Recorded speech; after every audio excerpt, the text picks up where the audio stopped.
Whenever the laws of any state are broken, a duly authorized organization swings into action. It may be called the state police, state troopers, militia, the rangers, or the highway patrol.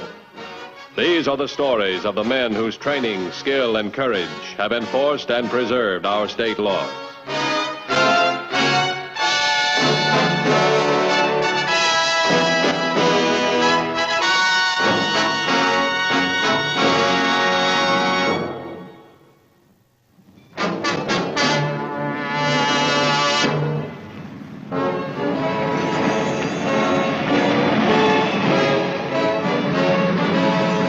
When on duty, there is not a moment in a highway patrol officer's life that he is not prepared to make a decision. Some decisions come directly from the manual, others from repeat experiences. But the split-second decision of when to shoot, take a life, is his alone. In the early morning of November 19th, Patrolman Mark Reynolds was faced with such a decision.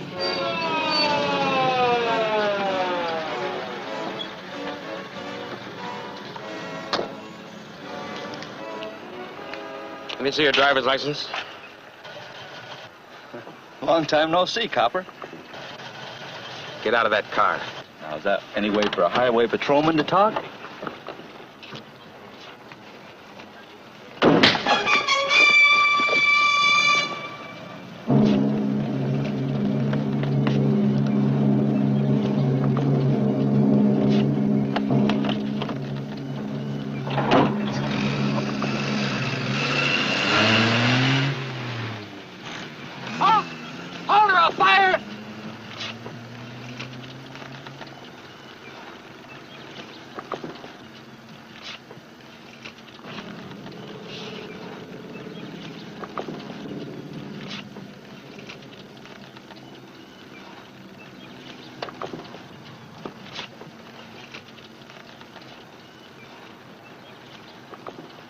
Units 2219, 2212. Be on lookout for stolen two-tone coupe, white over black. License 2 Nora 69824. Repeat, 2 Nora 69824. Driver described as male, approximately 29 years. 6 feet, dark hair, about 175 pounds. This is a Green Valley stolen, taken 15 minutes ago.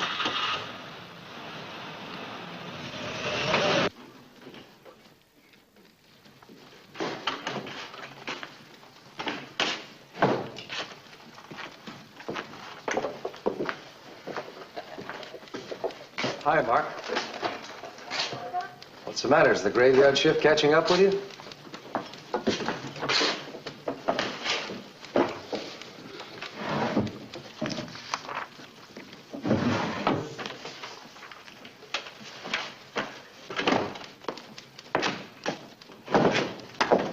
Hi, Mark. Good morning. What do we got today? Mostly things to sign. I did get a rundown on the Carter case. I found him as the defendant in an old case in Superior Court files. That'll give us something to go on. Let me have those papers. I'll sign them. Can I see you for a minute? Yeah, sure, Mark. Come on in. Well, what can I do for you? What is it? You better read it.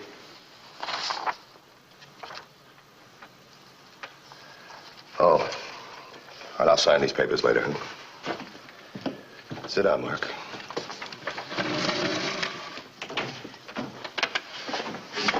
All right, what is it? It's right there in front of you. This is only a piece of paper. I want it from you. I just want to resign, that's all. Mark, the patrol has been my life. I've worked hard to keep it a clean, efficient, respectable organization. Now, I can't have a smooth-running organization unless my men are happy and have full confidence in me.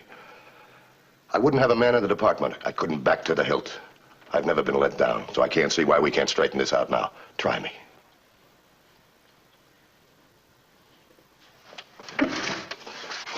Take a couple of days to get a replacement. Is that all right? Certainly. Mark, whatever it is, I'm on your side. I know, Dan.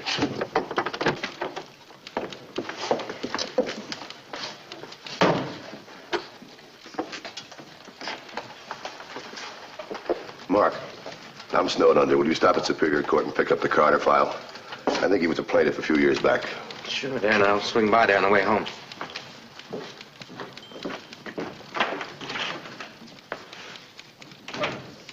Morse, give me the personnel file on Mark, will you?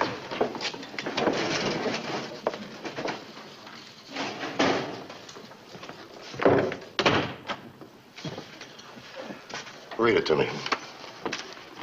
Mark Reynolds, age 28, married, graduate from State U, honor student, captain of football team, 3 years in Army, commissioned in action, awarded 4 citations. Joined Highway Patrol 3 years ago, awarded 2 citations, efficiency and bravery. Next in line for promotion. Well, what do you think of it? Couldn't be better. And I wonder why he wants to resign. Resign? Yeah. Yeah, that's right. I think I'll go see Mrs. Reynolds. You can reach me there if you want me. So that's why you sent Mark at that wild goose chase. I thought for a moment you'd forgotten that I picked up that Carter file yesterday. I haven't forgotten.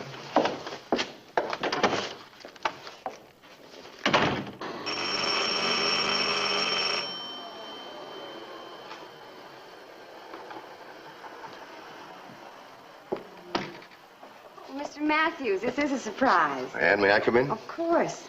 You'll have to excuse the room. I wasn't expecting company this early in the morning. Company. And I wish this was a social call. Oh, well, Mark should be along any moment now. You see, I don't want to talk to Mark. I want to talk to you about Mark. Why is he resigning from the department? Resigning? You mean you don't know? I can't believe it. Surely he would have told me. When did he tell you? Well, this morning. I tried to talk to him. Anne! Oh, Anne, child, you got company.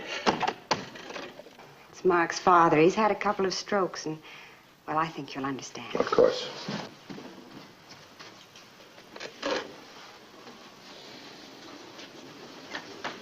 Thank you, child. Who's your company? I'd like you to meet Dan Matthews of the Highway Patrol. Dan, this is Mark's father. Highway Patrol? That's right. Mark's friend? Yes, indeed, Mr. Reynolds. You should be very proud of Mark. He's one of our best. Mark? Oh, yes, Mark. He's a good boy. For a minute, I thought you were speaking of Bill. Now, there was a boy who would have wanted on your force.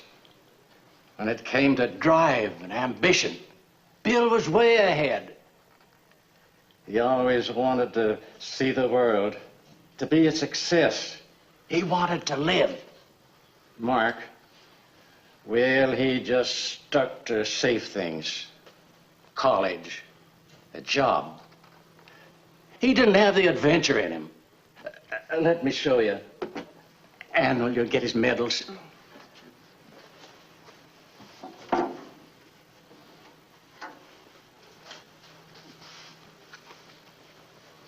See what I mean?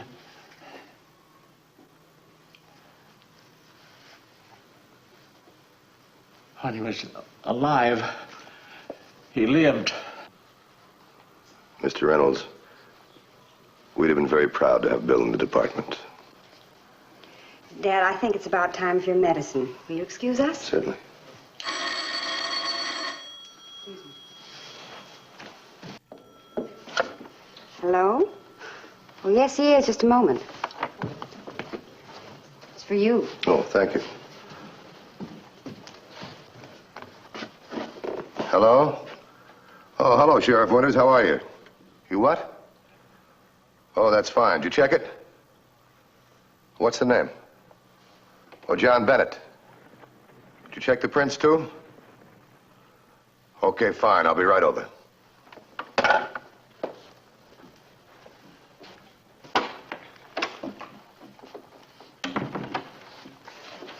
That Carter file you sent me after this morning was checked out by Morse yesterday. What did you know? Yeah, I knew. Hi, darling. Mark, now that everything's out in the open, I'd like to talk to you. Will you sit down, please? Well, maybe What I have to say concerns all of us, and I'd like to help if you let me try. Please sit down. You know, we've been through all this, Dan. No, not this, we haven't. That phone call I just received was from the sheriff at Starbuck. The suspect I put the alert out on, well, they picked him up. In his possession, he had keys that he admitted taking away from a highway patrolman. The keys were for car 2240. That's your car, Mark, and how you could allow a thing like this to happen is beyond me. This morning I was faced with a decision. I couldn't follow it through. This incident proved to me that I wasn't fit for the responsibilities of patrol work. That's not true, and you know it. This morning, I was slugged by this speeder. I guess that's when he got the keys. When I finally had him in the sights of my gun, I couldn't fire. I had his life in my hands with a split second to make a decision. I was incapable of making that decision. Split-second decisions are not only made by the police, they're made in other businesses as well. Nobody knows how they're going to react to a given situation. You cross that bridge when you come to it, and you know it. Now, Mark, I don't think you're incapable. At the moment, I think you're... Well, I think you're tired, that's all. It's no good, Dan. I've got to quit. How will you call the office? Telling him I'm going over to see the sheriff at Starbuck. I want to talk to the suspect.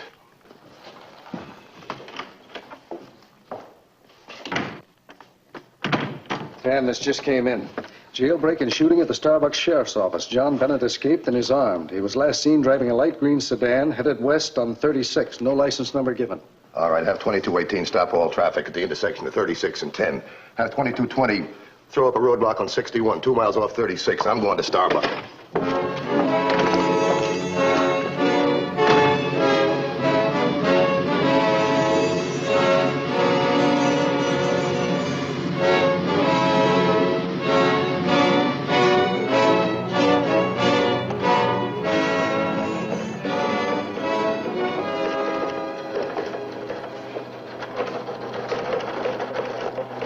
How is he, Leonard? Pretty bad. He stopped 2 slugs. The suspect overpowered him and took his gun. It's too bad. Winters was an old-time sheriff. He's going to retire in a couple of weeks. Look, you better get out to Highway 36 right away. Right.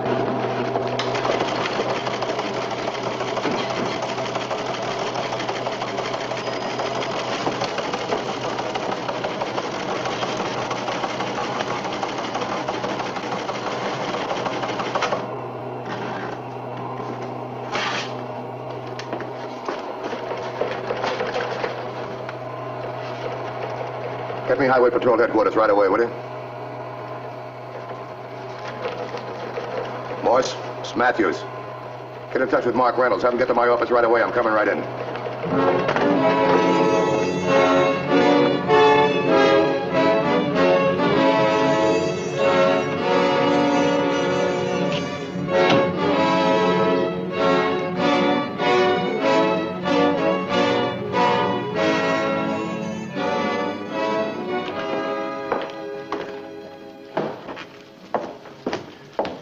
Anything come in on the suspect yet? Nothing yet. Mark's in your office. If the call comes in, let me know immediately.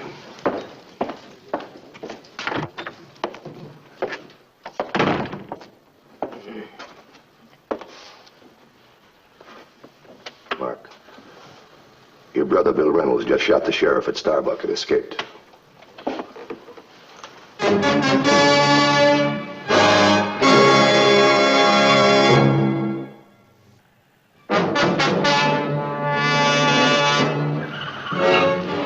Bill Reynolds, having escaped jail, was on the highway. All avenues of escape were being blocked by units of the patrol and the sheriff's office. Back at headquarters, a strange story was being told by Patrolman Mark Reynolds. And it was at the same time that Dad had his first stroke that Bill got into a jam. I kept it from Dad. That was only the beginning. Time and time again, Bill got into trouble. Finally, he served a term in the state pen. That's when I told Dad that he had a good job in South America. Does Ann know this?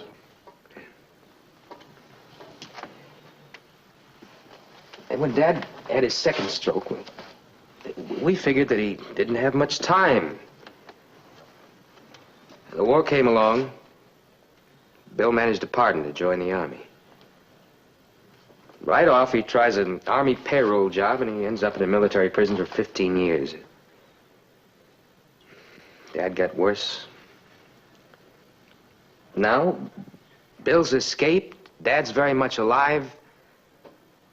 Bill and I are on opposite sides of the law, and he's bound to be caught. Dad's got to die of a broken heart. You think resigning will help? I've got to. If I'd have done my duty, I would have shot my own brother. Mark, you can't run away from it. I can see it all now, Mick. Great copy for the newspapers. Cop's brother escaped criminal. You found out about it, others will too. No, I guessed it. See, when the reports on the prints came in over the teletype, one of the aliases was Bill Reynolds. Let's go out and see Morse. Come on.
All units in place? Yeah, this whole section is blocked off. It's not likely he'd be outside of that circle.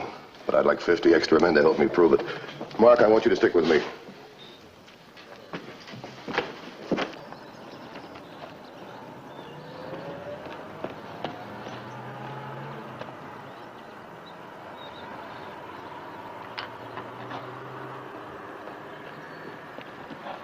It's been 40 minutes now. He can't be. 2118 to headquarters. 2118 to headquarters. I got it. Go ahead, 2118. I picked up a young man stripped of his clothes and badly beaten. My location is about 5 miles north of Schaefer Crossing on a side road off 36. The ambulance is on its way. We'll meet you at the emergency hospital. 10-4? Let's go, Meg. We got something.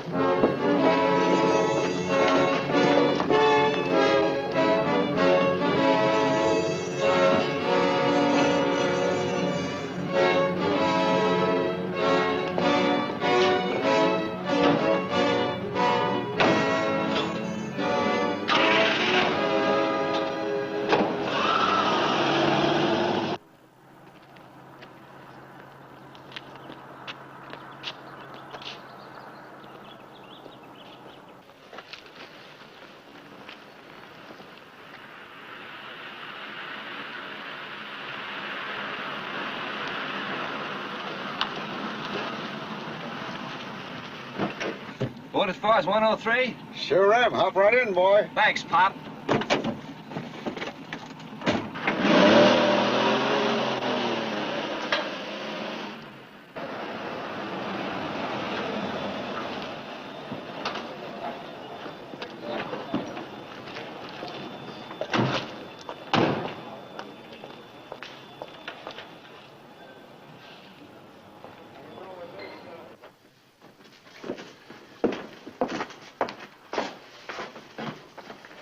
When was he found? Well, it happened just before I got there. It took about 15 minutes to get here. Must have been about 20 minutes ago. Who found him? Well, an old fella, but he was so rattled he couldn't talk much. Did he give you anything at all? Well, it seems the old fella was working in an orchard. He heard a car drive up. He thought it was his boss driving in. He went over to investigate and stumbled on the boy here. Did he give you a description of the driver of the car? No, he didn't even see him.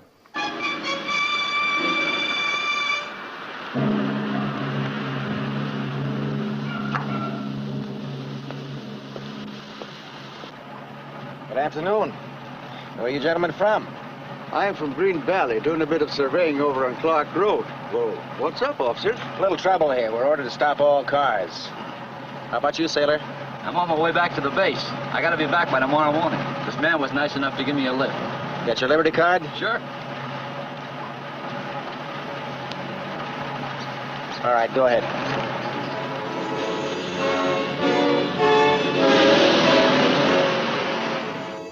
It was immediately established at the emergency hospital that Bill Reynolds was now disguised as a sailor.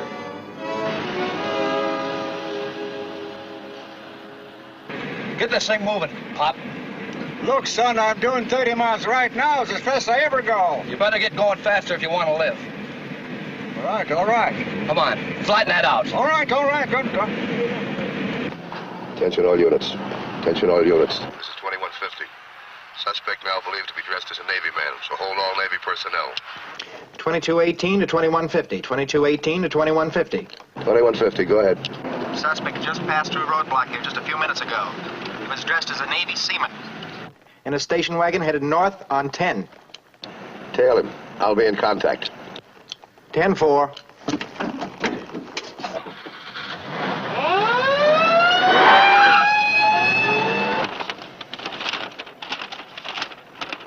Here's where we are. Here's where he broke through the roadblock. Now he's trying to get to Highway 103. If he gets there, he's going to have a lot of roads to cut off on. If we can catch him on 10, he's only got this one dirt road that cuts back. That's the road we're going to take.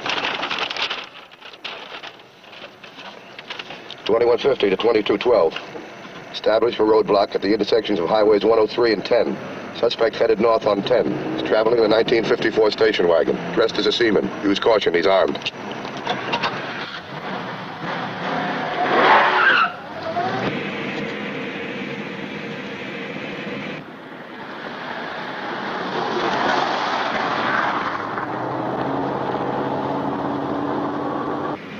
Come on, faster!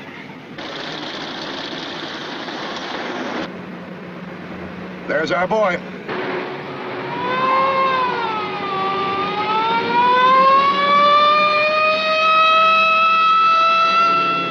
Contacted suspect heading north on 10, approximately 8 miles south of 103, heading straight for you. We're following.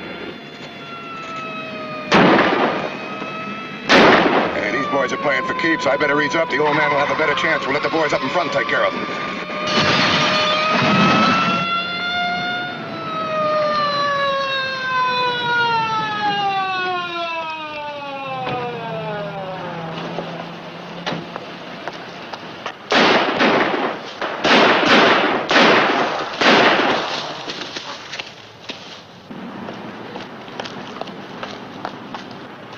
You all right?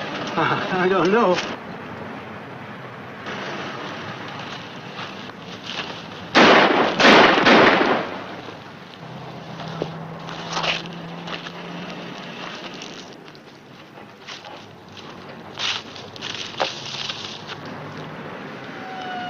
Tried to kill me. His own brother.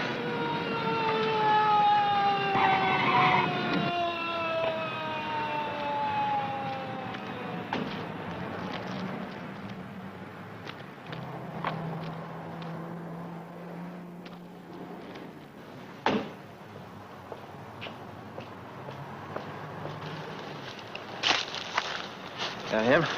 Yeah, that's him. Check the old man, see that he's all right. Then take care of the suspect.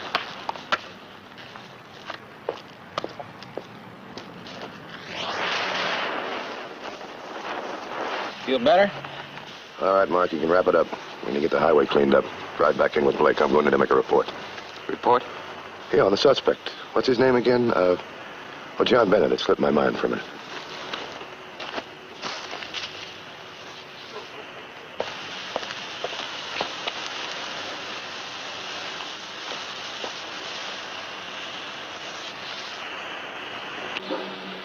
It's your resignation.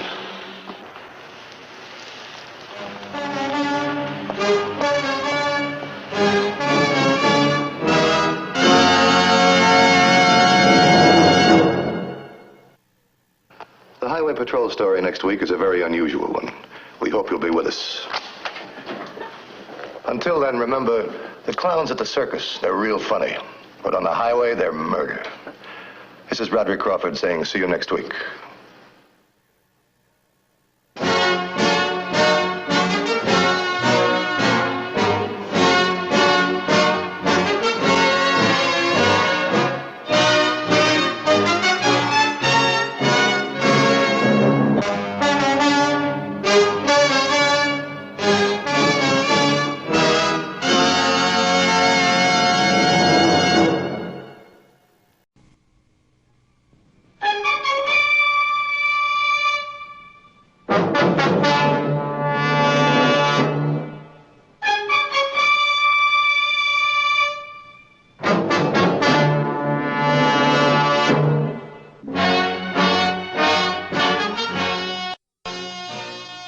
Whenever the laws of any state are broken, a duly authorized organization swings into action. It may be called the state police, state troopers, militia, the rangers, or the highway patrol. These are the stories of the men whose training, skill, and courage have enforced and preserved our state laws.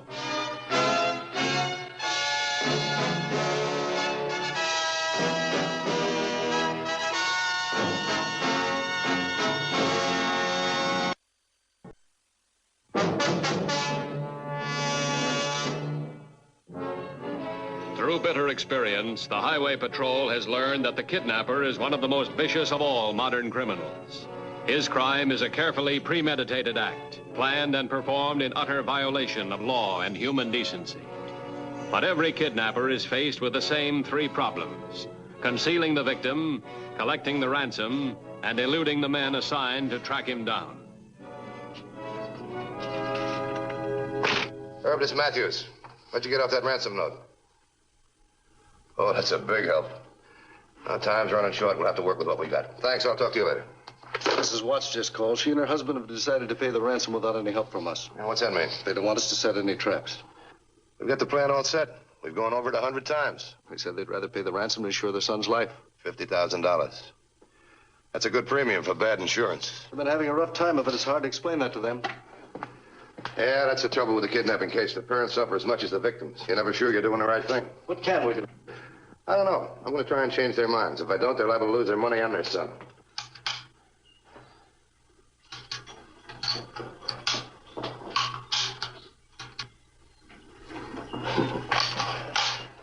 Relax, Jerry. Just think of this as your home away from home. Never wore blindfolds at home. Be glad you're wearing one, son.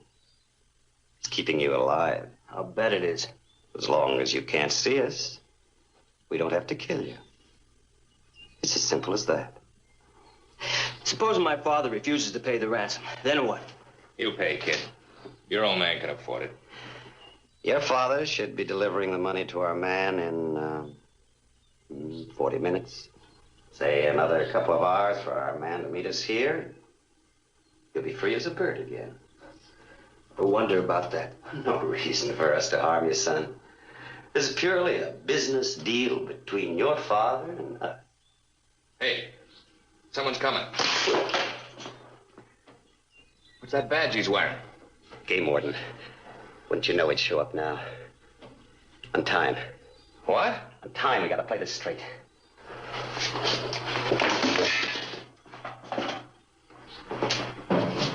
Now listen to me, Jerry. Listen straight. One word out of you. One little word, and we'll have to use these rifles on you and the game warden. Do you understand? Be smart, kid. Don't make killers out of us.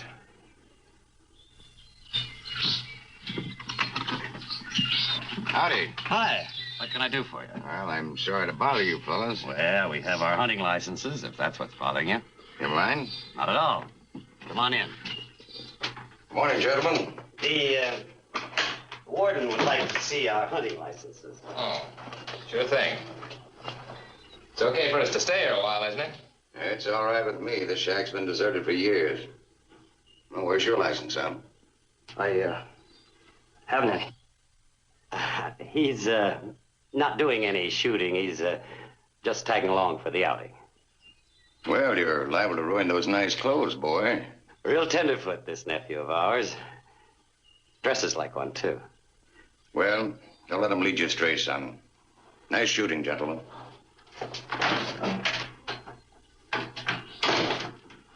Sit down, Jerry. Something tells me we better get out of here. We can't. We're meeting our colleague here with the ransom money, remember? If that old guy gets suspicious... He's not that smart. Besides, it's too late to change our routine now. I guess we don't need a blindfold anymore.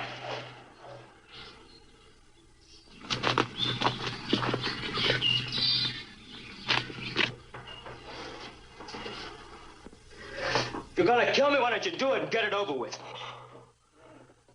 I wish it weren't necessary, Jerry, but as long as you can describe us to the police, what else can we do?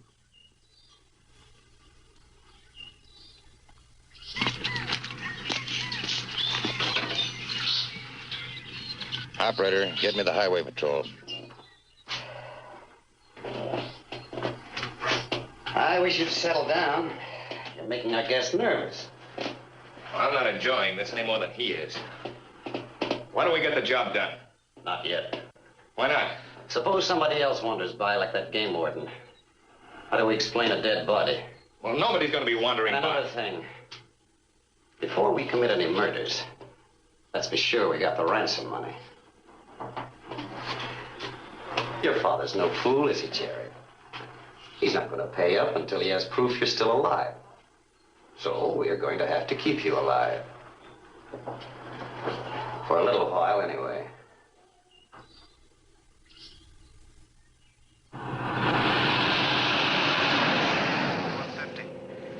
2150, bye. Got a new lead in the kidnap case. A game warden in the Widow's Peak area just phoned in. Saw 3 men in a shack up there. 2 in hunting clothes, 1 in a sports jacket. Sports jacket? That's what made him suspicious. You don't go hunting in tweeds. Claims the one on the jacket matches a newspaper photo of the kidnap victim. What are the units in that area?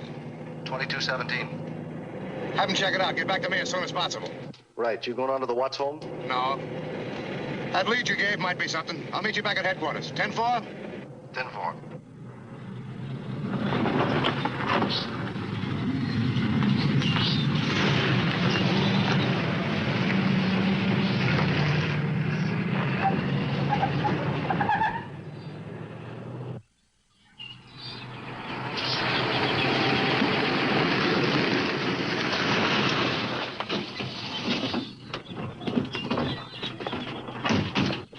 I didn't bring you fellas out on a false alarm. Well, we'll know soon enough. Where's that shack you were telling us about? About a quarter of a mile through the woods there. Might be a good idea if one of us stayed by the radio. I'll take care of that if you like. Well, we'd appreciate it.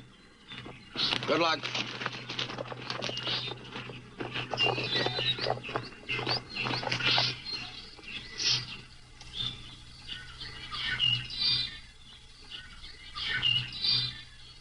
Ed, we got company. The wrong kind of company.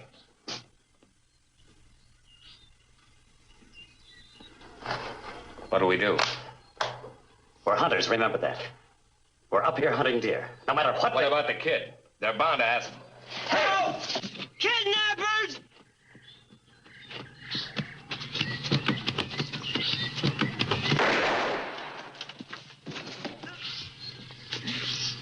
Cover me, I'll try to get to one.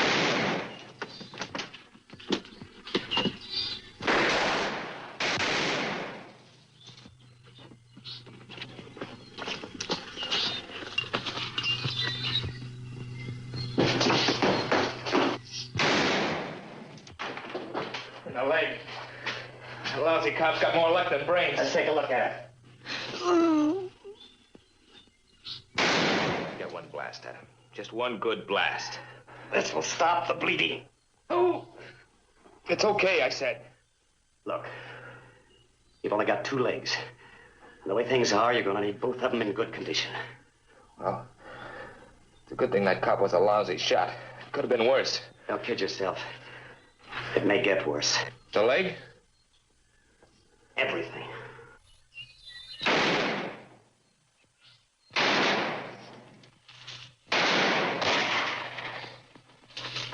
Looks like the party's getting rough. You know, they try to move out. I got one of them, though. How's the Watts boy? Bad. We'll have to get him to a hospital fast. A little while, it won't matter anymore. Do you think one of us can carry him out? Nah, I think his back's broken. Well, I'll never get him out while those killers can take shots at us. You keep him company. I'll go get help.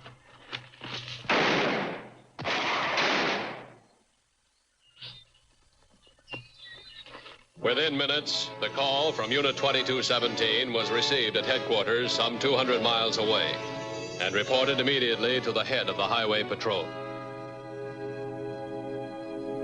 Hold it a minute. Here's Dorsey. Go ahead, it's Matthews. We got the kidnappers holed up in a shack on Widow's Peak. The victim was shot trying to get away. Is he alive? Just barely, but it'll take a litter to get him out. The kidnapper's in a position to stop any rescue attempt. Stand by for further instructions. 10-4? 10-4. Any other units in that area? Closest one's more than an hour away. That's pretty isolated territory. Yeah, I know. All right, call the field. Have them warm up the helicopter. Make sure they got evacuation equipment with them. Then call Doc Simmons. Have him meet me there as soon as he can. What about the Watts family? Want to tell them anything? No, we'll wait till the doc looks at the kid. False hope now would be worse than no hope at all. Get me the landing field.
Helicopter to 2217. Helicopter to 2217. 2217, bye.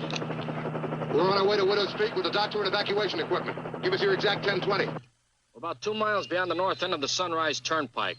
You ought to be able to see the car from the air. We'll be there in about 10 minutes. Any place to land this chopper? Plenty of room off the side of the road by the car. Can we get close to the Watts kid? Negative. The copter would be an easy target for the kidnappers. 10-4. 10-4. I think we've got everything we'll need, Dan. I hope you're right, Doc.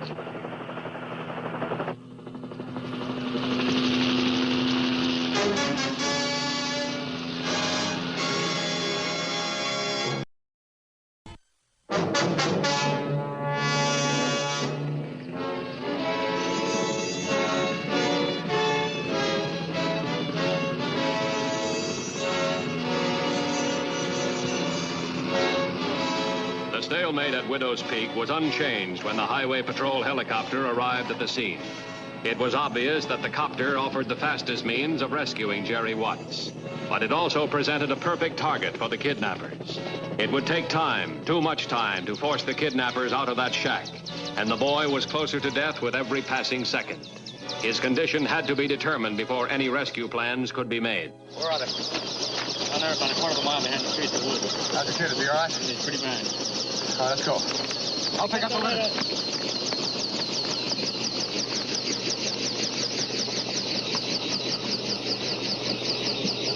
I don't like it, Ed. It's too quiet.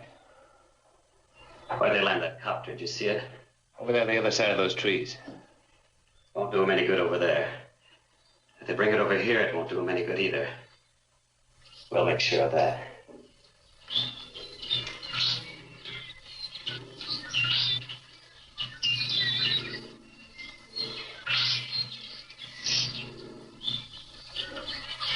Is he still with us, Doc?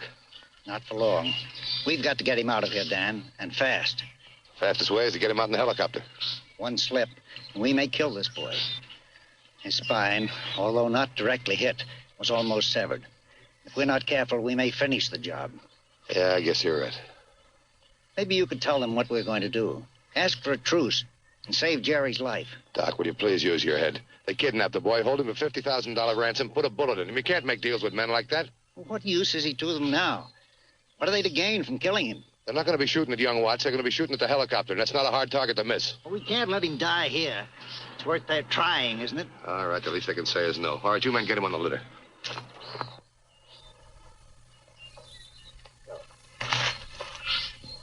Ed, look. You in the shack, can you hear me? Can you hear me in there? We hear you all right. Young Watts is still alive. We're going to send a helicopter in to get him. Now, he's badly hurt. If he dies, you'll face a murder charge. So don't interfere with the rescue work. We'll trade you, cop. Let us go and you can have Jerry. That won't work. No deal. We'll get you first, murder charge and all. Better bring the copter over here. That's just what we want. The boy's all yours, copper. We don't want him. We won't bother you. You don't believe him, do you? No, I don't. But there's only one way to find out for sure. Now, don't shoot too soon. Wait for a good shot at it. We can't afford to miss.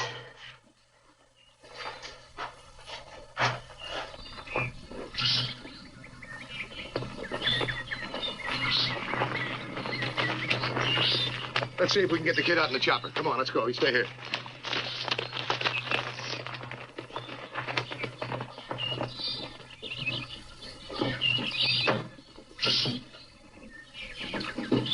Okay, Roy, take her up. Look out for anti-aircrafts.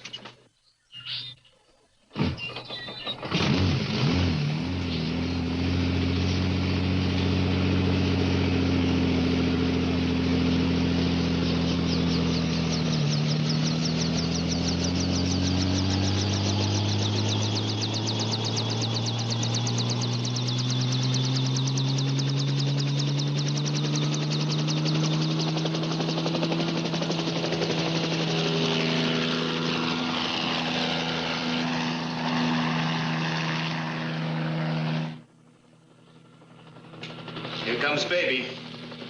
Come on over here. We can get a better shot at the door.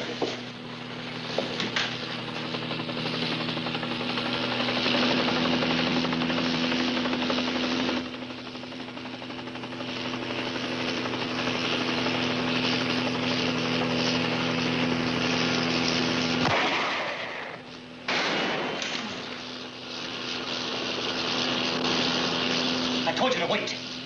I didn't get a chance for a beat on it. I could have got that chopper if I had a chance. Well, at least we sent him back for a while anyway. Don't worry. They'll try again. And so will we. I don't like being holed up in here. The walls keep getting closer together. As long as we stay inside, they can't reach us, but we can reach them. Wait till that copter comes back here again. I won't miss him this time.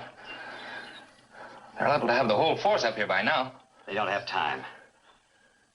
They'd be here by now if they had time. Come on back, copter. Come on back.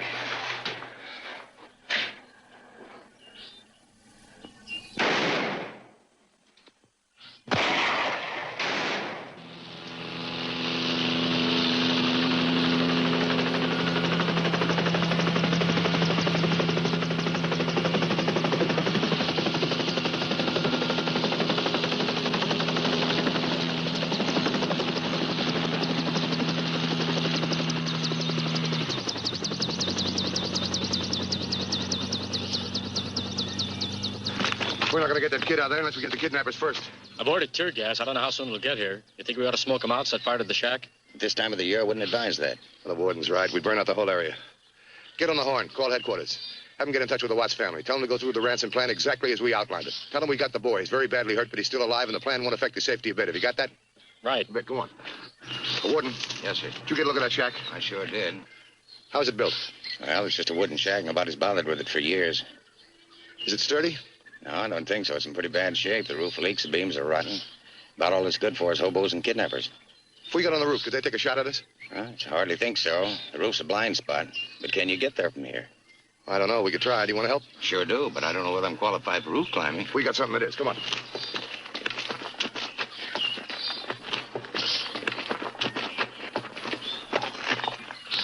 While the time ticked away and the kidnappers waited for the next move, plans were hastily formulated and put into action. The game warden was assigned to help Dr. Simmons with the injured Jerry Watts. Officer Garvey was instructed to maintain his position, covering one side of the shack. while Officer Dorsey assumed a post at the other side. Their job was to keep the kidnappers occupied with a concentrated volley of crossfire. If the crossfire were heavy enough, if the kidnappers were kept busy enough, the copter might be able to fulfill its mission.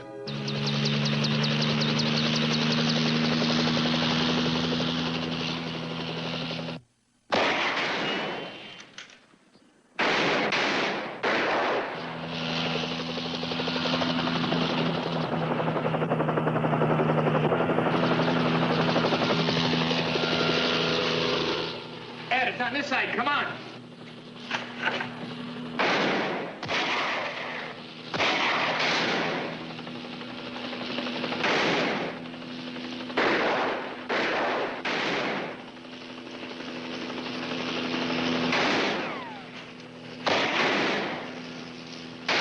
Now, that's great. We're getting up from both sides now.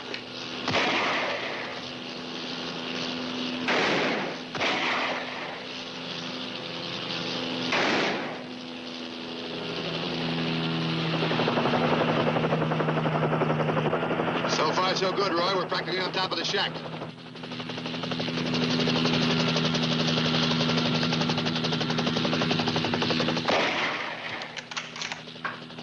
What's the matter with you? Can't you hit that chopper? It's right over the roof. I can't see it from here. Okay, Roy, get it down as close to the roof as you can.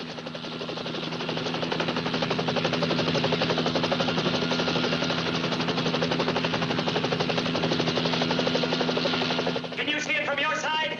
No, it's right on top of us. All right, let's shake him out of there.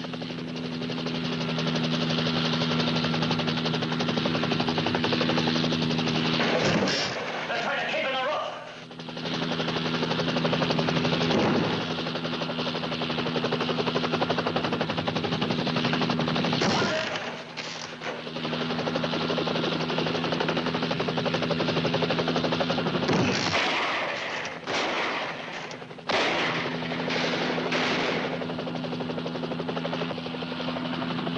Starting to work, Roy. It's cracking up.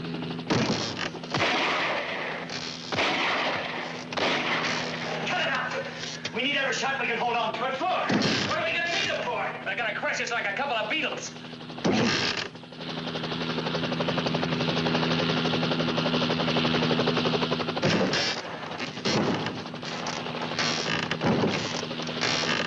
Let's get out of here, man. That's what they want us to do. How's the landing gear taking it? So far, so good.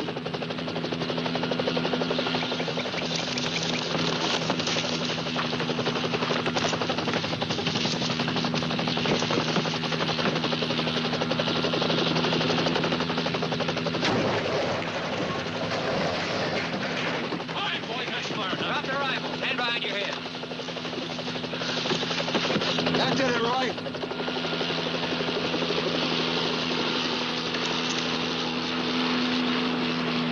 Take a look.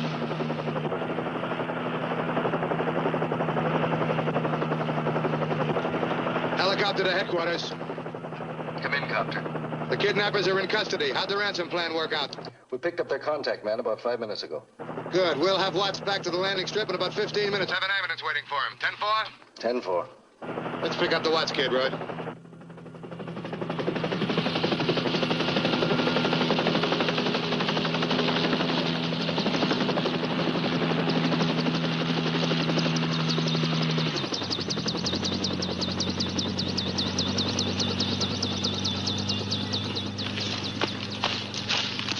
How is he, Doc? Oh, it's too soon to tell, but I think he has a chance. You coming with us, Dan? No, the chopper's got all the weight she can carry. Now, let's go.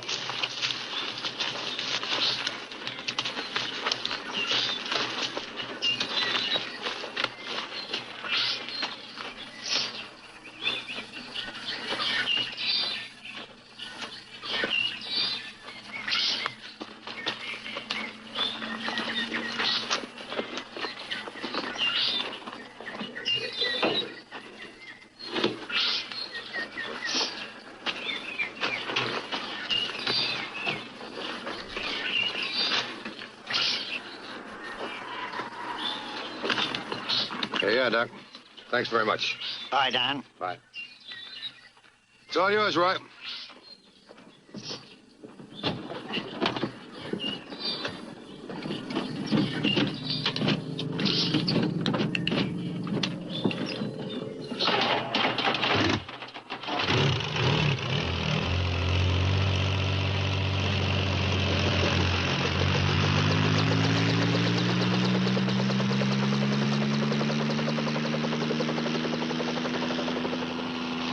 Wonderful machine, that copter.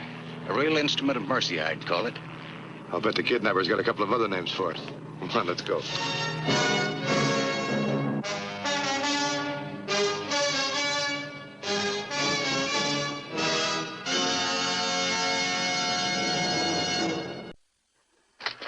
Next week's Highway Patrol story is a very unusual one. I hope you'll be with us. Until then, remember, it isn't the car that kills, it's the driver. This is Broderick Crawford saying, see you next week.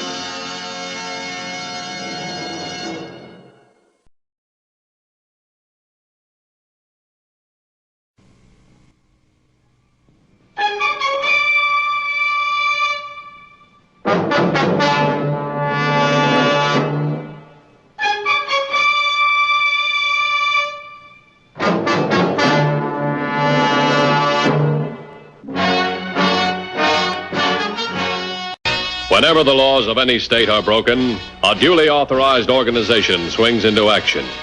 It may be called the state police, state troopers, militia, the rangers, or the highway patrol. These are the stories of the men whose training, skill, and courage have enforced and preserved our state law.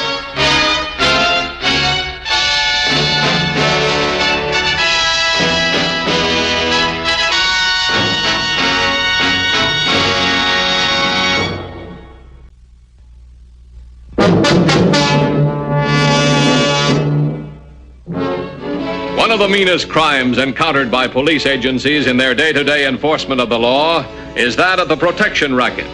Earlier this year, the Highway Patrol ran into a variation of this racket. Not the usual kind, but one in which men were forced to pay dearly week after week in order to keep their jobs, or face the consequences, as did Mike Richards.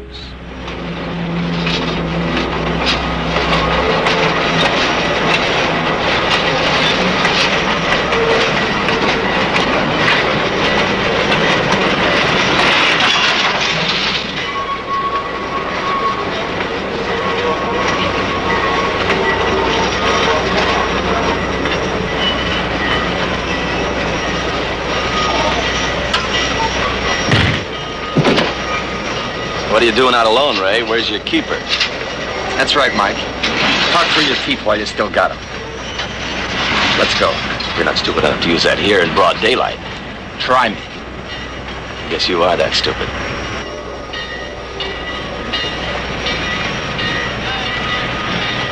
Mike, you've been a terrible disappointment to me. I've been a disappointment to myself. I let a pair of cheap punks scare me into giving them money that belongs to my family. Where's your sense of gratitude, Mike? A year ago, you had no job, no nothing. You got a job on my say-so. All I want is my commission, $10 a week. Save your speeches, will you? I'm not giving you any more $10 bills. Just go ahead and get me fired. And let's see. You owe me for the past 3 weeks, $30. If I get you fired, you won't have any money. And if I let you get away without paying me, others may get the same idea. It's not smart business, Mike. I want that $30. You don't bluff me, Sandy. All my friends know about you. Anything happens to me, the cops go right to you. Yeah? So I figure you should bring them back a message. And if this doesn't work, we can always talk sense to your wife.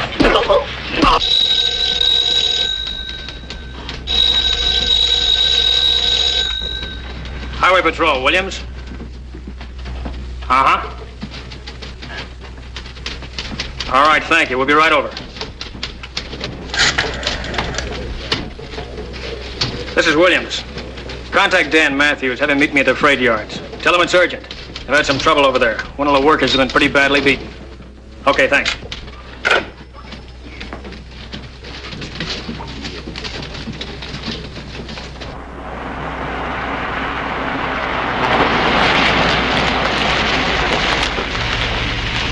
I'm on my way. 10-4? 10-4.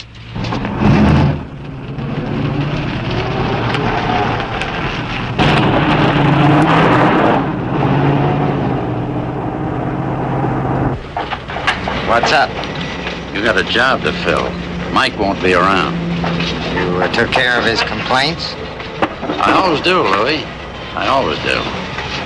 I'll keep my eyes open. Someone must have got to the cops fast. See you later, Louis.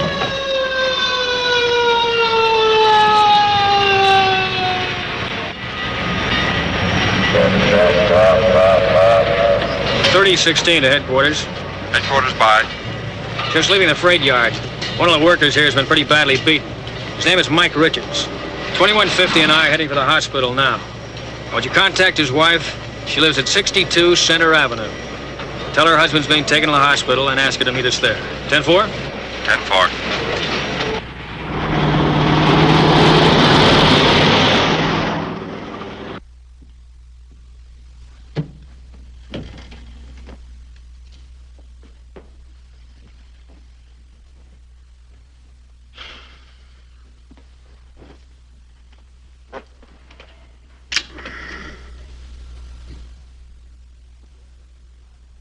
Suppose Richards dies.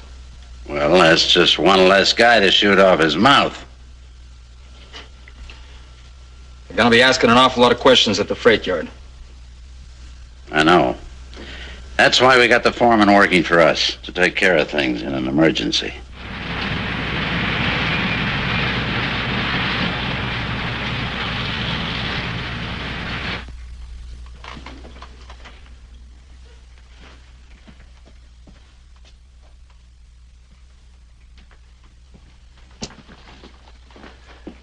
No visitors.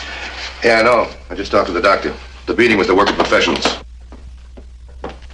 I'm Mike Richards' wife. Oh, this is Sergeant Williams. I'm Matthews, Highway Patrol. Is he all right? Well, he's alive. Can I speak to him? He's still unconscious. How bad is he? He's pretty bad. Who did this to your husband? I don't know. But you have some idea. Evidently, he owed some money. Doesn't everybody? Well, was it blackmail? Mike's a decent human being. You've no right to even suggest a thing like that. Mike owed money. Is that so terrible? Well, no, but what happened to him is. Why don't you tell us about it? If I tell you anything, maybe next time they'll kill him. Mrs. Richards, your silence is just buying time for these guys to beat up and kill more people. Hi, how is he? We don't know yet. He's unconscious. What have the police got to do with this? When anybody gets beaten up, it becomes our business. If you guys did your job right, this wouldn't happen. No decent citizen is safe in the yards. Who are you? The name's Mason, Joe Mason. And you better find the punks who gave my stepbrother a going over, or I will. Well, if you're so anxious to see these punks caught, perhaps you can persuade her to tell us what she knows. What's he talking about? Look, take Mrs. Richards home. The hospital will keep you informed. Thanks a lot.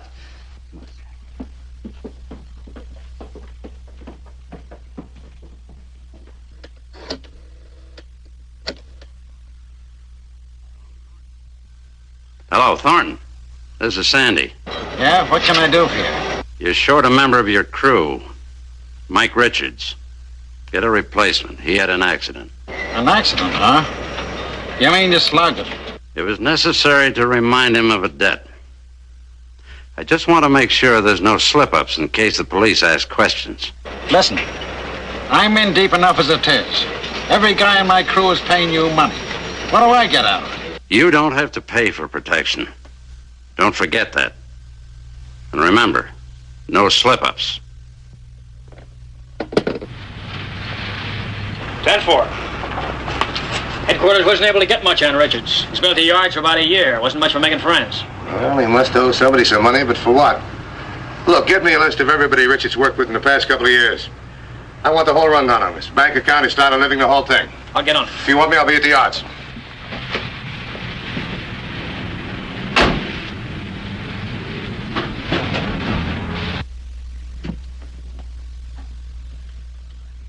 All right. You've had your quota of hysterics. Now, what was that cop talking about? Please, Joey, stay out of this. It's none of your business. They'll do to you what they did to Mike. Will you let me worry about that? Now, who's they? I can't tell you. I can't. Great. Look, Mr. Matthews, Mike Richards got muscled away from the job. I don't know nothing about who did it nor why. I thought you might be a friend of Mike Richards. A friend? What do you mean? He's just a working stiff like the rest of these characters. I'm the foreman, and I got 64 men in my crew, and I don't pay nursemaid to any of them. Hey, you guys, what do you think this is, a convention? Go on, get back on the job. Scared? Why should I be scared? Seems a shame what happened to Mike. Real shame. Is Mike a friend of yours? Oh, yes, sir. You got any idea why Mike should take this kind of a beating? You kidding? Mike's a real guy. Always willing to listen to a guy's problems, even though he's got plenty of his own. What problems? Oh, you know, the wife in the hospital, the buck kind of tight. You know who did it? No, but we're working on it. Whenever I've been in a spot, it's always Mike who's helped me out. Now, for once, I've got a chance to make up for it. And you tell me to stay out of it, that it's none of my business. That must be the hospital. Hello? Is this Mrs. Richards? Yes. This is a friend with a friendly word of advice. What? Keep your mouth shut, or the next time we'll finish the job on Mike. Hello? Who is this?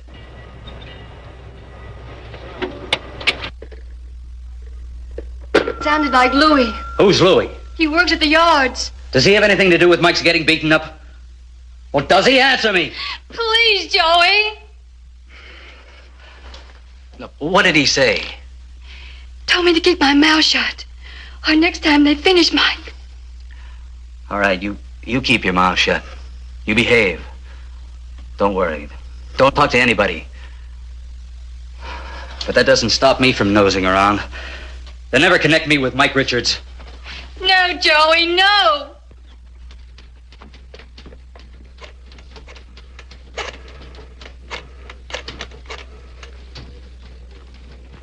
Bookkeeper, please. Hi, Jim. Ken Williams, Highway Patrol. Wonder if you could help me out again. I need some information on 3 people. Sam Russell, Louis Darmstadt, that's spelled D-A-R-M-S-T-A-D-T, and Harry Byrne, B-Y-R-N-E. Could you give me the usual rundown without a subpoena? You can? Good. Deposits, balance? Huh? We got an idea they're living way beyond their means. Want to find out why. Okay, I'll stop by and get the report. Thanks, Jim.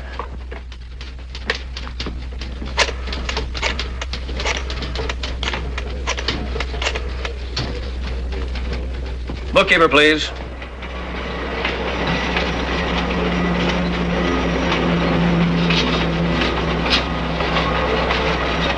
Well, you get the job?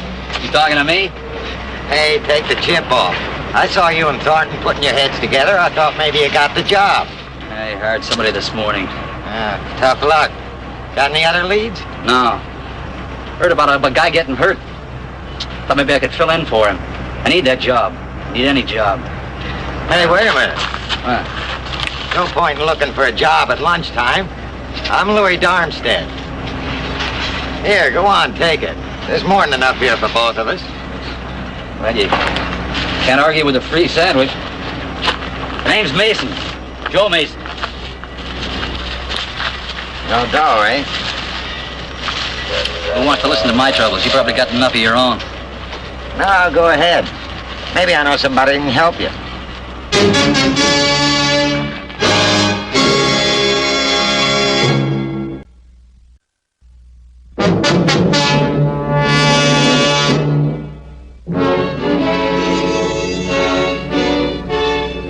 In spite of Dan Matthews' warning, Joe Mason had taken the law into his own hands. At Highway Patrol headquarters, Matthews was coordinating the search for those behind the racket and the beating of Mike Richards. I think we've hit pay dirt. During the past 2 years, 97 men worked at the yard. And out of those 97, we come up with 4 who are living way beyond their means. Let's see, who are they? Jim Hogan, Louis Darmstadt, Peter Grayson, Harry Ellis. They got a new car every year. Savings account amounting to thousands of dollars each. And not one of them averaged over $100 a week during those 2 years. Any of these 4 guys still working? Only Louis Darmstadt. Let's put a tail on him. Around the clock. If there's a racket going, we'll try and bust it up in a hurry. Let's check the hospital.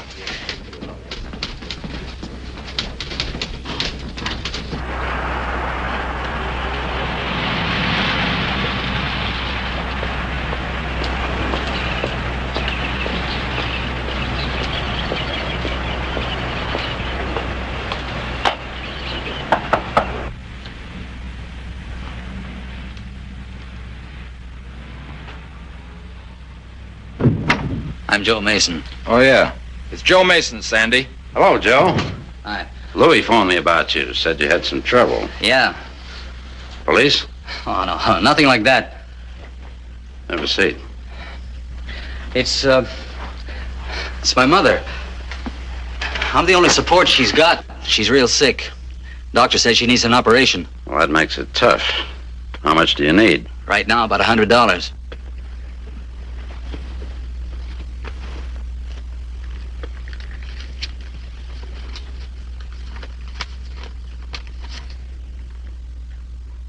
I'll take it. Doesn't solve anything. It's real money. Go ahead. Sandy says take. You take. Okay, so I get her into a hospital. But later I'll need a place for her. I don't want charity. I want a job. Where have you been looking? You name it, I've been there. The foreman at the yard says he's got a full crew. Now, why would Thornton say a thing like that? You can always use a good man. That's what I tried to tell him. You wouldn't believe me. He'll believe you. You tell Thornton you're a friend of Sandy's. And Sandy says to take care of you. Just like that? Well, not exactly like that. It's going to cost you. How much? Or don't I pay you back in money? There's nothing illegal about it. Sandy's acting as your agent. After all, he is getting you a job. Isn't that right? I believe it when I see it.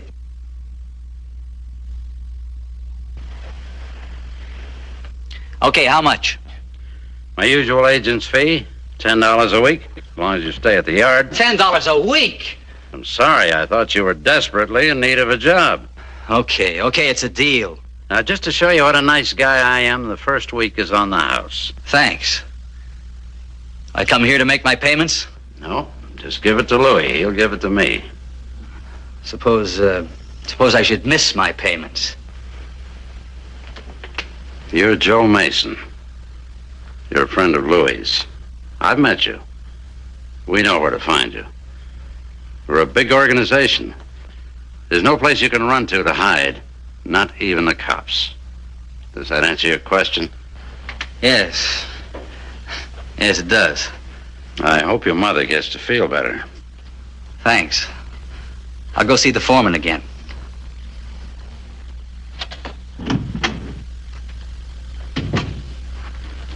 There's something about this stinks. I want you to find out everything you can about our newest customer. Oh, I see. Oh, what time was that? Oh, thanks very much for calling. Just had a call from the hospital. Mike Richards died. Oh, that's rough. Look, I'm going over and talk to Mrs. Richards. Now that Mike is dead, maybe she'll tell us more than she did before. Oh, and I'd worked in the freight yard. Joe Mason's working over there, and he's pretty friendly with Louis Darmstadt. After Mason finishes work, I want him picked up, but away from the job.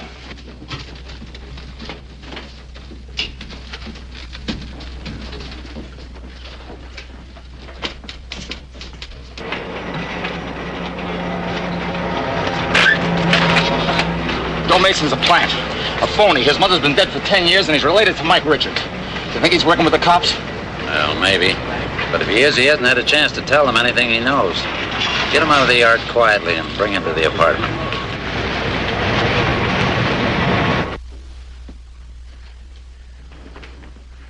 Mrs. Richards, I didn't mean to be rude at the hospital, but I just talked to the doctor, and, well, he thought it best you didn't see him. He was pretty badly beaten up. When the hospital called me, I didn't believe it. I still can't. It's all such a waste. I feel like crying, but I can't. Well, whatever I say, I know it's not going to help any, but believe me, I'm very sorry. I'm sorry, too. I should have told you what you wanted to know. Mike had a friend at the yard. His name is Louis. And Louis helped him get the job from a man named Sandy.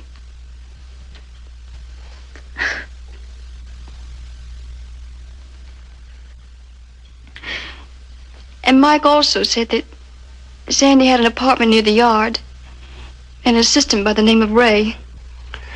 Did Mike ever tell you anything about Sandy or Ray, or did he describe them in any way at all? That's all I can tell you. I hope it's enough. Well, that's going to have to do. I wish there was more. Thanks very much. I want to talk to Dan Matthews. Never mind who this is. Is he there?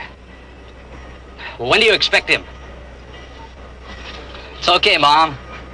Yeah, everything's going to be all right. I'll be home as soon as I get off work. Mom's always so grateful when I call her during the day. Walk or bleed.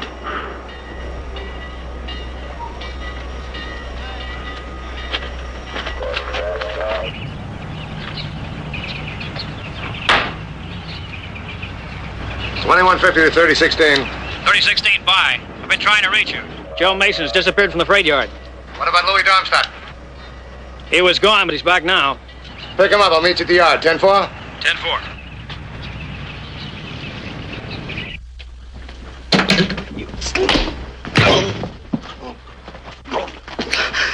Is this the way you did it to Mike? Yeah. Now, my misguided hero. Let's take it slowly. Just how much did Mike tell you? Drop dead.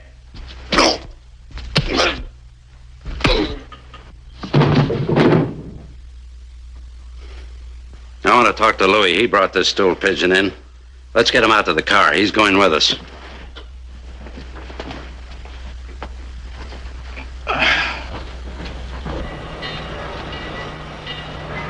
Is the cover on Mrs. Richards? Davis and Langley called in from the house a couple minutes ago. Let's make this fast, Louis. I don't know what this is all about. You want to go up on a murder rap? Murder? Richards is dead. What's that got to do with me? Your pals have got Joe Mason. If they kill him, too, we can charge you with murder. Witnesses saw you set him up and take him out of the yard. We know how much dough you got in the bank and how much you've been spending. It doesn't add up with your salary. Do yourself a favor. What's a short stretch compared with a murder rap? You know this, Mason? He was related to Richards. Sandy and Ray are going to be sore. You brought a ringer into the setup. Get out of the car and pick up Louis. We'll let him take care of this guy. Then we'll take care of Louis.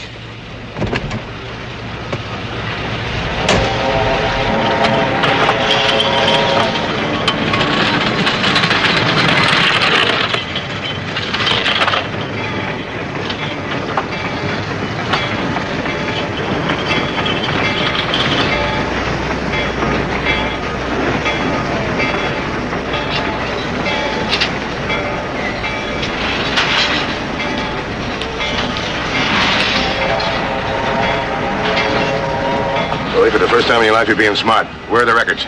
It's all in my locker. Every guy that paid off to Sandy. The names, the dates they were put on. Hey, there's Ray. He's looking for me. Get in the freight car and stay there. Otherwise, you're going to be a dead guy. I'll send an officer for you later.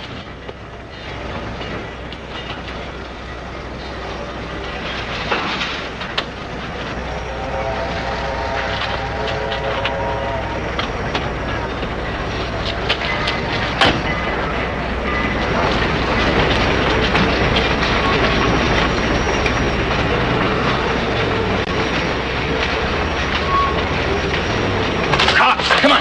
Get to the car, fast.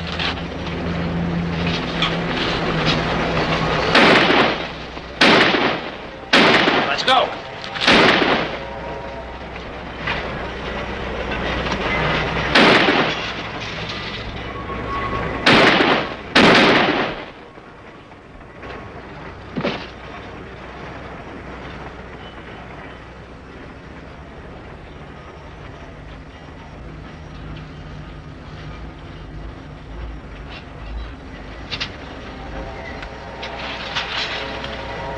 I take him.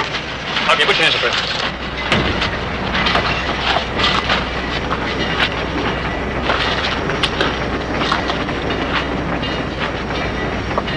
His name Sandy?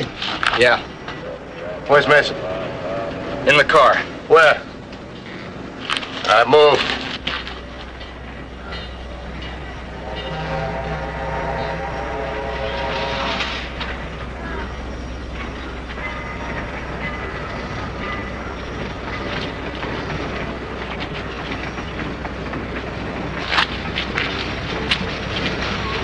He's alive. Get Louie and bring him in.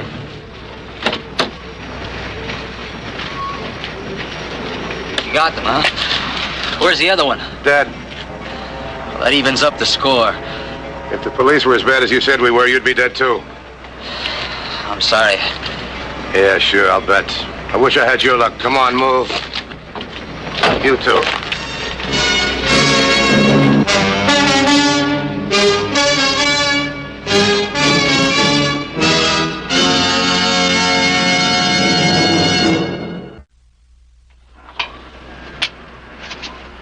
See Highway Patrol again next week.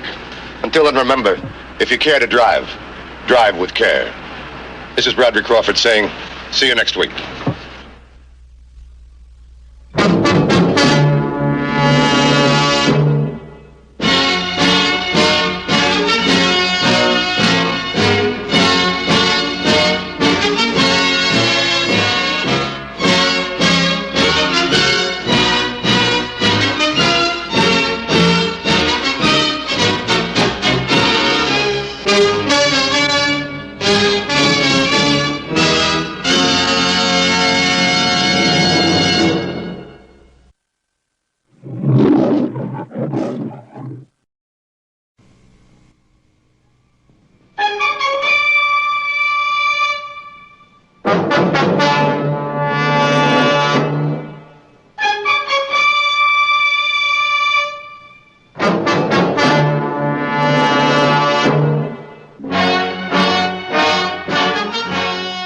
Whenever the laws of any state are broken, a duly authorized organization swings into action.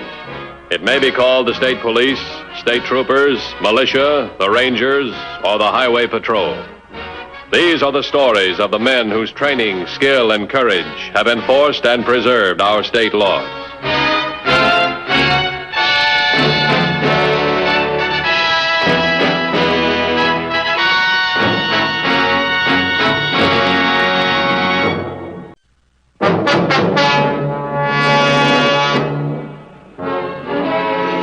To law enforcement officers, the well-planned, well-executed robbery is one of the most persistent of all forms of crime, and one of the most difficult to combat. In June of last year, two masked bandits with clever planning and meticulous attention to detail had succeeded in committing two armed robberies in succession, and in each case had evaded the highway patrol's encirclement of the area. The third robbery resulted in the shooting of the proprietor of a check-cashing establishment. Johnson here. Dennis here. Garvey down here. Two more units, we close in the whole area. 3 robberies in a row. Same MO. They always hit places that have got ready cash. Eyewitness reports carry the same description. Caps, tennis shoes, jackets, overalls, handkerchief over the face. They differ a little as to height and weight. Suspects are somewhere between 5'6" and 5'9", between 120 and 150 pounds. 150, that puts them on the short side. Any word on the wounded man? No. Matthews. Just got a hospital report on the man who was shot. He was dead on arrival. The guy that was shot just died. It's murder.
did you find this place? It's perfect.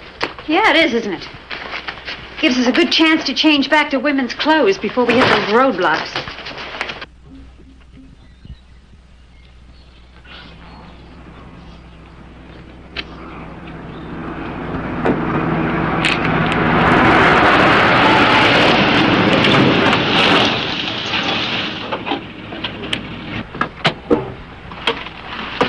Anything yet? Not a thing. A couple of farmers I know, school bus, grocery truck, and a high school kid with a hot rod. 2150 to headquarters. Coming 2150. Any news from the other checkpoints? All report normal traffic flow, nothing unusual. Put more units in the area. Check every parked car and all people on foot. 10-4? 10-4.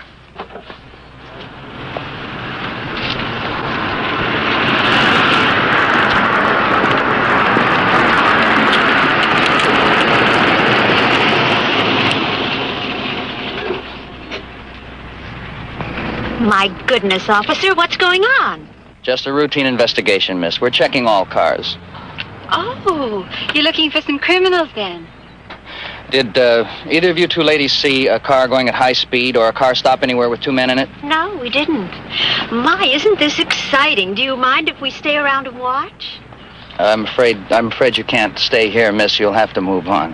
I sure would love to stay around and watch you catch them.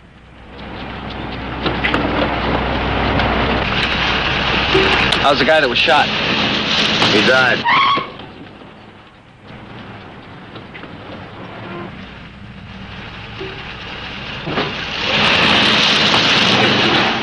That's a bit. They want to stay around and watch.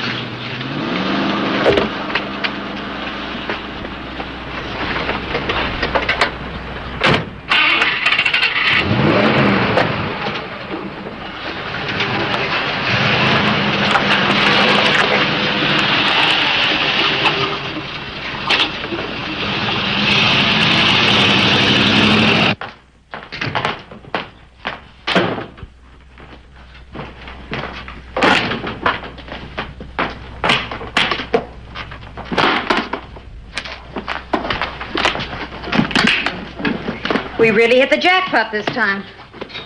Looks like almost $1,000. Let me count it, huh? Sure. Be my guest. Boy, I'm beat.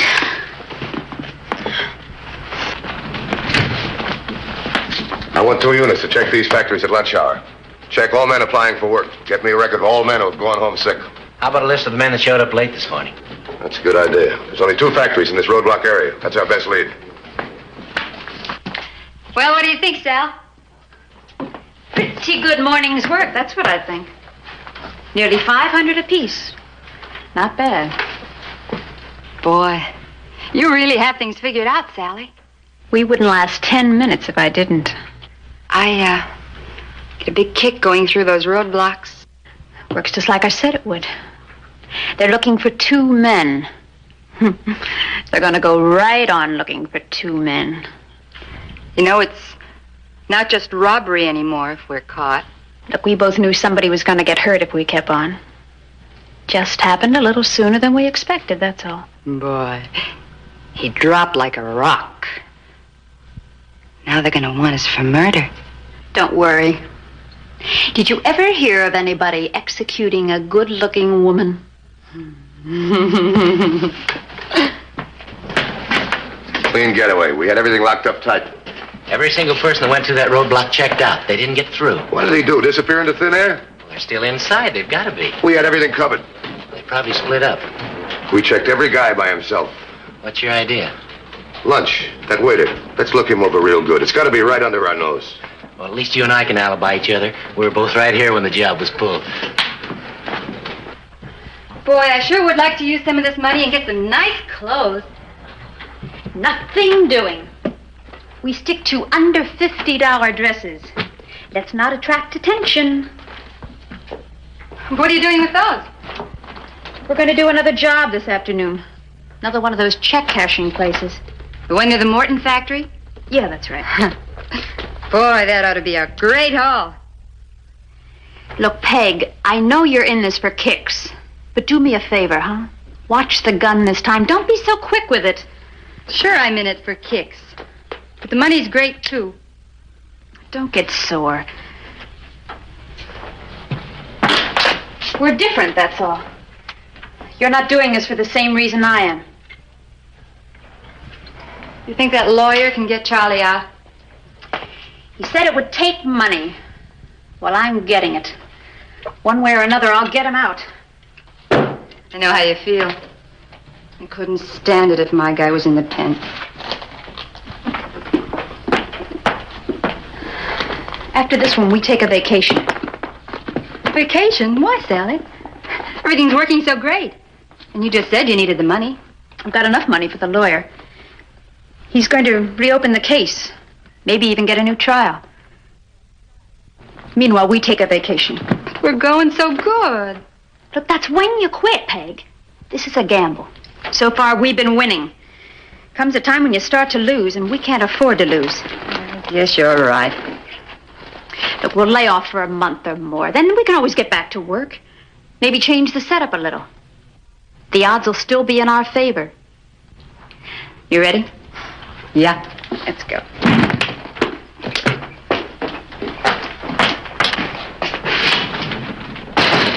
We have the eyewitness reports, nothing new. It's got to be somebody right in front of us, somebody we don't suspect. A local merchant, a guy who works at the factory. Could be anybody. Either these two guys are awfully smart or awfully lucky. Sure, they're lucky. They knock over a couple of small check-cashing outfits. Have the units give them extra coverage. Do you think our two friends will go right back to work? Since when has a criminal ever had enough money? Sure, they'll hit again. They feel safe now. I'll dispatch extra units to the numbered spots right away. Tell the merchants to get on the phone fast when anything happens. Never mind the license. We know they're driving stolen cars. A couple of minutes saved may give us the time we need to set up those roadblocks. I'll bet they're laughing at how easy it was to get away.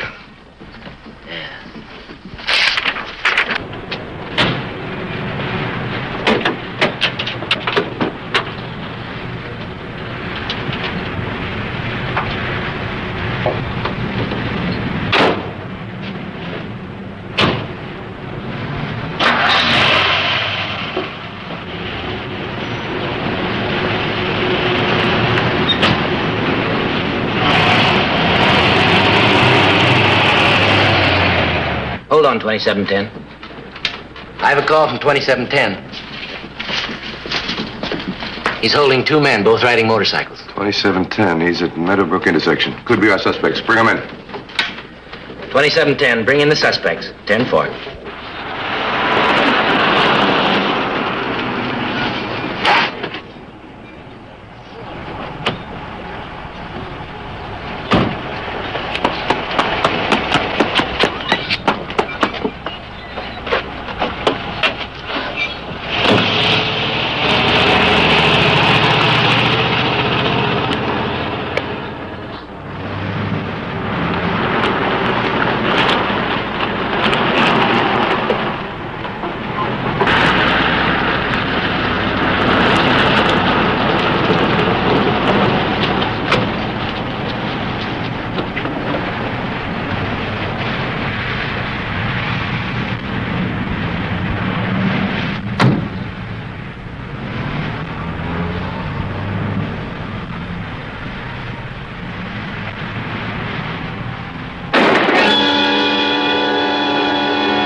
Highway Patrol.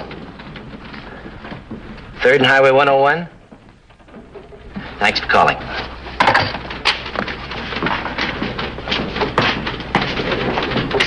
They've hit again. They killed a proprietor when he tried to get his gun out.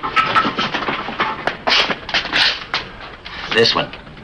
It's not our motorcycle, boys. Release them. All right. 2340 checked that area a few minutes ago. They must have hit just after he went by. Look, we got him in a bind. I think we got it made.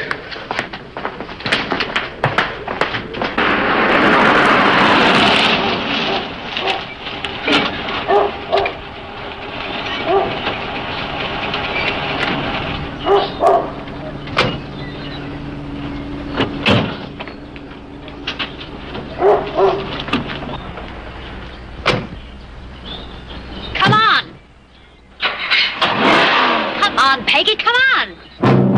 Come on. Come on.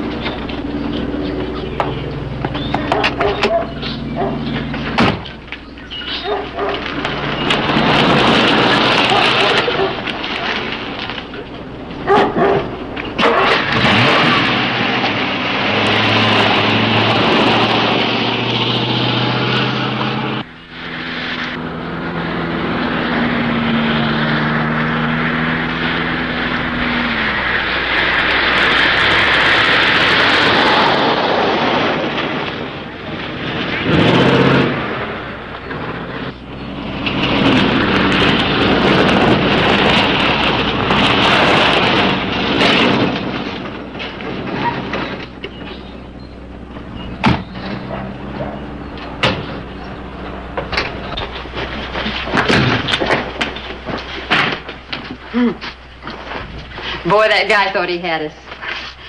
That was the last thing he ever thought about.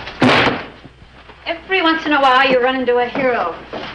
Some clown who's got to go for a gun. Thinks the money's of more value than he is. He didn't even get a chance to get his gun out of the drawer. Why do they reach for their guns? That's our job. Matthews. We've located the holdup car, abandoned in Kirby Lane. They found a stick-up car. Have Dennis meet me. I want to take a look.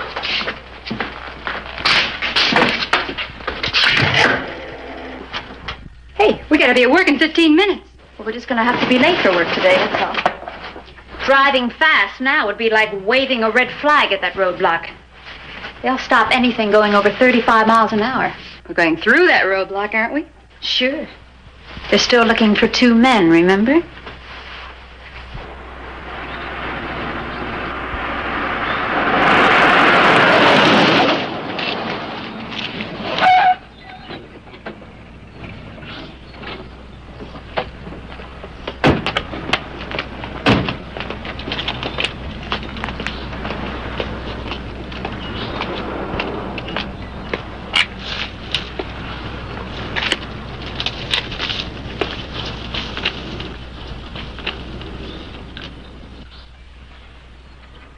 Hey, come here.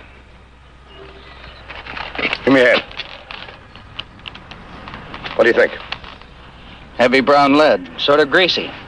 That's a makeup or eyebrow pencil. Do you think the guy's going to use this to change their appearance? Well, if it was out here, it would be after the holdup. Yeah.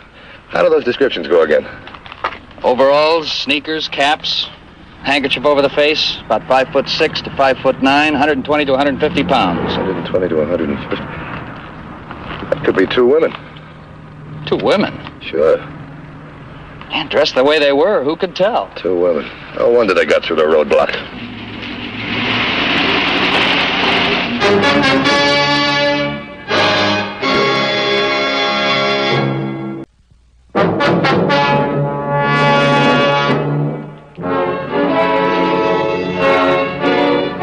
No matter how smart a criminal is, he always makes at least one mistake. Peggy Banning and Sally Warren had made theirs. A lost eyebrow pencil. Something's wrong. I've just got a feeling. What's going on, officer? We're checking all cars, miss. Would you both step out, please?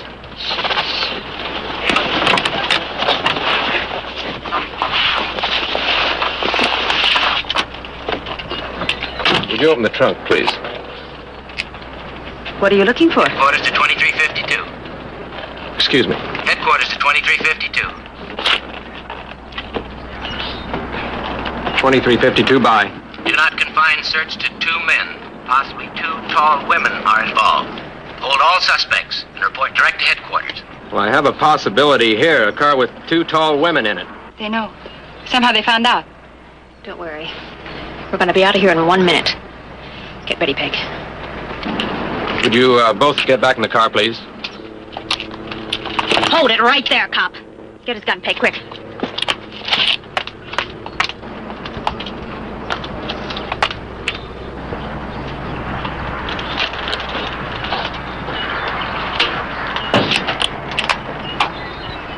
You'll never make it.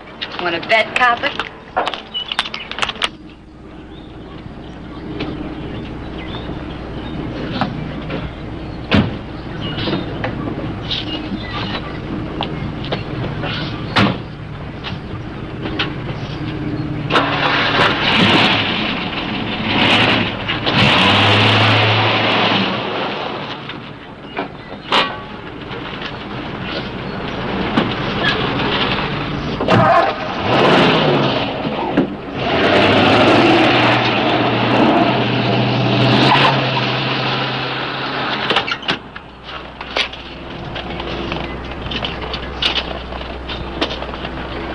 2352, calling headquarters.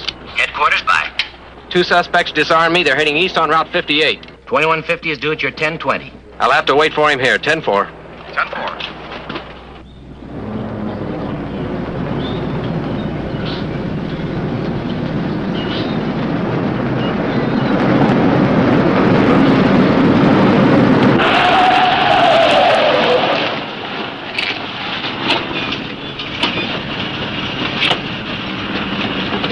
Here, got any idea which way they went? No, but you might have passed them. I didn't. Stay here. They might come back.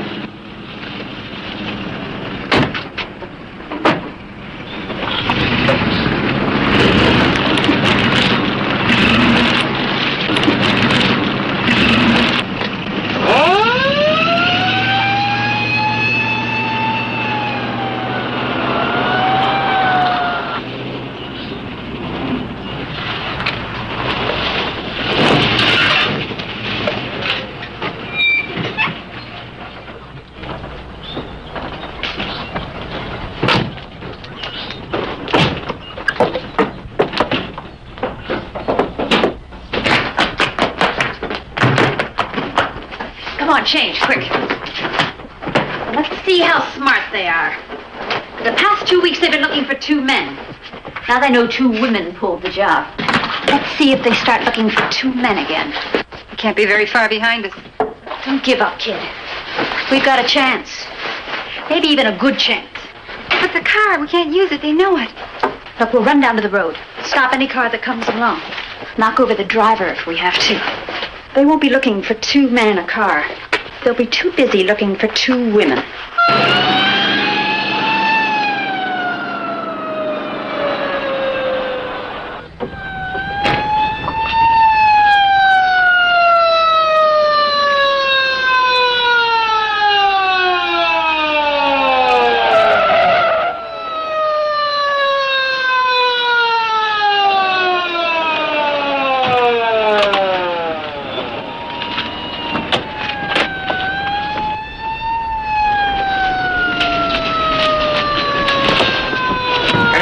No, not yet.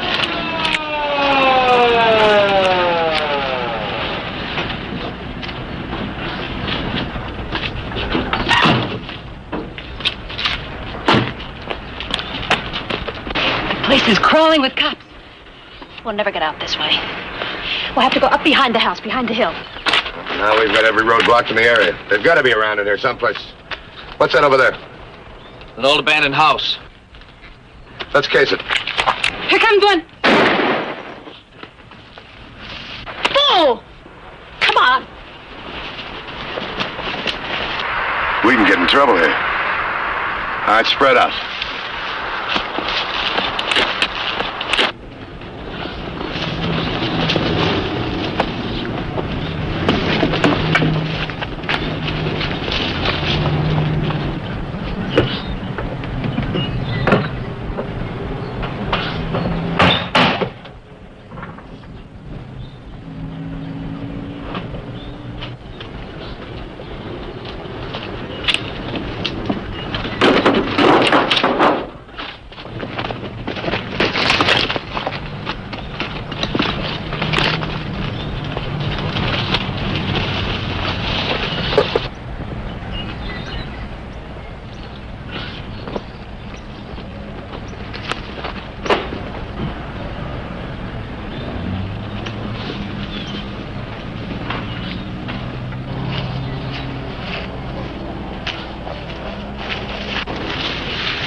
Too many of them.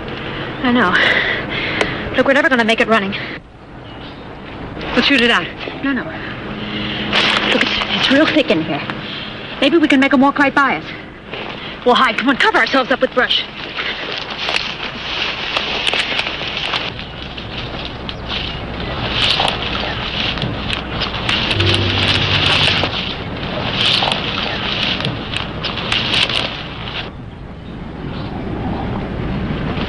Craig. He's going to walk right by us.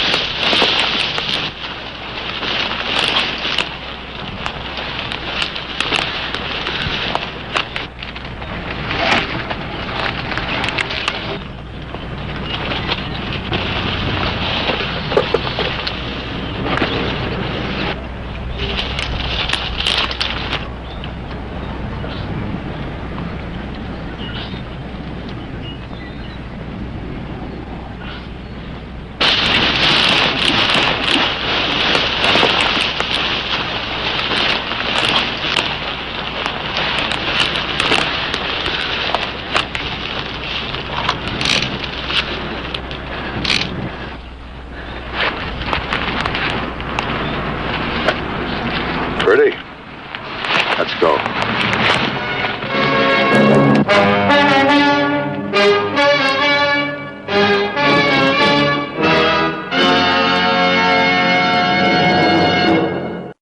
I hope you'll be with us next week.